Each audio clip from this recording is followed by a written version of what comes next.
Je cite simplement ce que disait Eddie Mitchell. Je ne sais pas si vous avez vu cette interview. Oui, j'ai vu. Il disait: la colère sociale gronde, elle est justifiée. Les Français se sentent trahis. François Hollande a été comme une bouffée d'air frais pour des millions de gens et il ne se passe rien.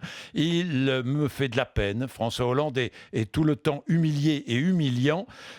Il en est même à donner la Légion d'honneur à des coupeurs de tête, un prince saoudien. D'ailleurs, vous l'auriez décerné, cette Légion d'honneur, vous? Oui. Oui, sans problème. Mais Oui. nous avons. Oui, mais il faut arrêter les hypocrisies. J'adore Oui. Eddie Mitchell et c'est bien qu'il se transforme en commentateur politique. Il faut sourire, c'est bien. Mais c'est Oui. toujours comme ça. Puis on a besoin, vous le savez bien, de grandes gueules. Mais enfin, Oui. moi je vais pas Enfin, on ne commenter. sourit pas devant des coupeurs de tête. Non, hein. mais je ne vais pas Oui. commenter tous les commentaires qui peuvent Oui. avoir lieu, fussent-ils d'Eddie Mitchell ou d'artistes que je respecte et que j'aime beaucoup par ailleurs, et qui sont là depuis des Oui. années et qui Oui. nous permettent de fredonner ces chansons. Oui. Mais nous avons une relation stratégique avec l'Arabie Saoudite. Mais il faut l'assumer. Est-ce que pour autant, nous partageons la nature du régime, son action dans des domaines non, bien évidemment, mais nous avons une relation stratégique, pas une relation Mais économique ça passe, seulement. une relation stratégique, ça passe par une Légion d'honneur, Mais c'est une tradition que demandée d'honorer. par le prince. C'est une tradition que d'honorer des dirigeants, mais vous savez, sinon alors nous ne discutons avec personne, nous n'avons aucune relation, et nous avons cette relation stratégique. Il y a quelques semaines, nous avons accueilli ceux qu'on présente comme les adversaires, les ennemis de l'Arabie Saoudite. Je veux parler du président iranien. Quelle est la force de la diplomatie française? C'est d'être en capacité, c'est d'être, Jean-Jacques Bourdin, Oui. c'est d'être en capacité de parler avec tout le monde. Mais Les Iraniens accueillir, comme les c'est Saoudiens. une chose, décorer, c'est autre chose, non?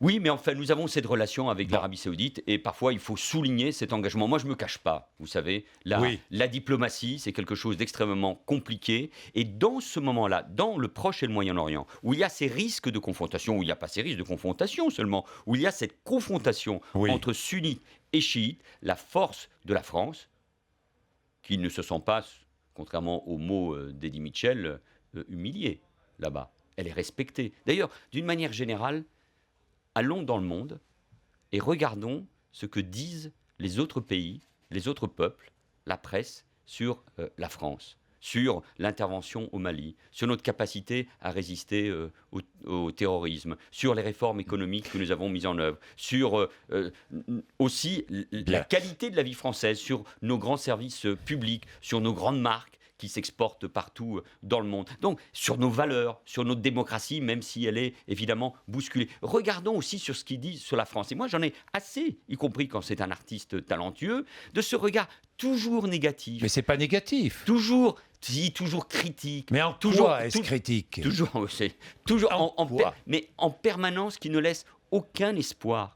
Aucune vision d'optimisme. Il y a suffisamment de difficultés pour que je vous dise en même temps, et on s'y attaque, alors que je vous vous dise allez en même temps, répondre. moi j'y crois, Bon, je suis alors- engagé, j'aime ce que je fais parce que j'aime mon Alors, pays. Et donnez parce que des je leçons pense...